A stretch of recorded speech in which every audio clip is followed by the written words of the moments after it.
పూజ చేసి దాని మీద వంట చేస్తే తినదంటే ఈవిడ. అదే నిజమైతే రైతు భూమి పూజ చేసే వరి పండిస్తున్నప్పుడు నువ్వేం తినకూడదు? మరి తినేస్తున్నావే. షాపుల్లోంచి నువ్వు బ్యాగులు తీసుకొచ్చినప్పుడు దాని మీద ఎవరి ఫోటోలు ఉంటున్నాయి? వారి ఇష్టదైవం ఫోటోలే ఉంటున్నాయి. మరి ఎలా తెచ్చుకుంటున్నావు? ఉదయం ఉదయం నువ్వు షాపుకి వెళ్ళి 1 కేజీ షుగర్ కావాలని అంటే ఫస్ట్ వాళ్ళు షాప్ తెరిచి ఏం చేస్తారు? తమ ఇష్టదైవానికి మొక్కి షాప్ అంతా తిప్పి మళ్ళీ తర్వాత డబ్బుల పెట్టెలో కూడా ఆ తర్వాతే కదా నీకు ఇస్తున్నారు. ఆ లెక్క ప్రకారం నువ్వు ఏ షాపులో ఏం కొనకూడదుగా.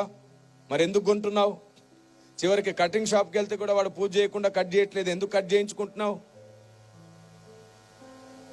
ఇలాగే ఆలోచిస్తూ పోతే నువ్వు బస్సు ఎక్కావు. బస్సు ఎక్కగానే ఖచ్చితంగా అతను ఏం చేస్తాడు? ఓ అగరొత్తి వెలిగించి పూజ చేసుకుంటాడు. ఆ తర్వాత బస్ స్టార్ట్ చేస్తాడు. ఆ లెక్క ప్రకారం నువ్వు ఏం ఎక్కకూడదు? ట్రైన్ని ఎవరో ఒక కేంద్ర మంత్రి వచ్చి పూజ చేసి ప్రారంభిస్తాడు ఆట. అలాగైతే నువ్వేం ఎక్కకూడదు? ఇలా ఆలోచిస్తే నువ్వు వేసుకున్న బట్టలు ఏదో ఒక షాపులో పూజ చేసినాక అమ్మారు. అప్పుడు నువ్వేం వేసుకోకూడదు? చూసారా? ఈ వీచే గాలి ఉంది చూసారు. ఈ గాలిని హైందవ సహోదరులు వాయుదేవుడా అని మొక్కుతారు. అప్పుడు నువ్వు ఏం పీల్చకూడదు? అప్పుడు కదా చచ్చూరుకుంటావు. బుద్ధి లేని లాజిక్లన్నీ పెట్టి క్రైస్తవ్యాన్ని ఇంకా వ్యతిరేకంగా శత్రువులుగా మార్చేస్తారా?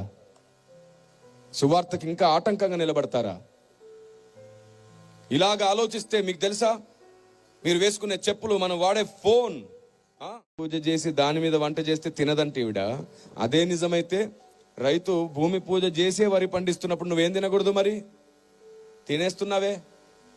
షాపుల్లోంచి నువ్వు బ్యాగులు తీసుకొచ్చినప్పుడు దాని మీద ఎవరి ఫోటోలు ఉంటున్నాయి?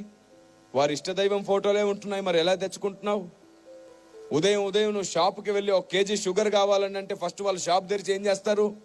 తమ ఇష్టదైవానికి మొక్కి షాప్ అంతా తిప్పి మళ్ళీ తర్వాత డబ్బుల పెట్టెలో కూడా ఆ తర్వాతే కదా నీకు ఇస్తున్నారు. ఆ లెక్క ప్రకారం నువ్వు ఏ షాపులో ఏం కొనకూడదుగా. మరి ఎందుకు కొంటున్నావు? చివరికి కటింగ్ షాప్కి వెళ్తే కూడా వాడు పూజ చేయకుండా కట్ చేయట్లేదు. ఎందుకు కట్ చేయించుకుంటున్నావు? ఇలాగే ఆలోచిస్తూ పోతే నువ్వు బస్సు ఎక్కావు. బస్సు ఎక్కగానే ఖచ్చితంగా అతను ఏం చేస్తాడు?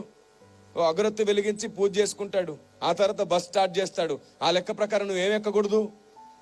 ట్రైన్ని ఎవరో ఒక కేంద్ర మంత్రి వచ్చి పూజ చేసి ప్రారంభిస్తాడు ఆట. అలాగైతే నువ్వేం ఎక్కకూడదు?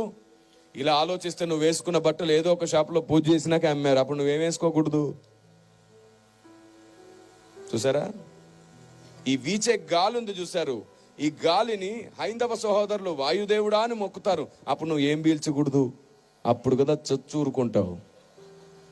బుద్ధి లేని లాజిక్లన్నీ పెట్టి క్రైస్తవ్యాన్ని ఇంకా వ్యతిరేకంగా శత్రువులుగా మార్చేస్తారా? సువార్తకి ఇంకా ఆటంకంగా నిలబడతారా? ఇలాగ ఆలోచిస్తే మీకు తెలుసా, మీరు వేసుకునే చెప్పులు, మనం వాడే ఫోన్,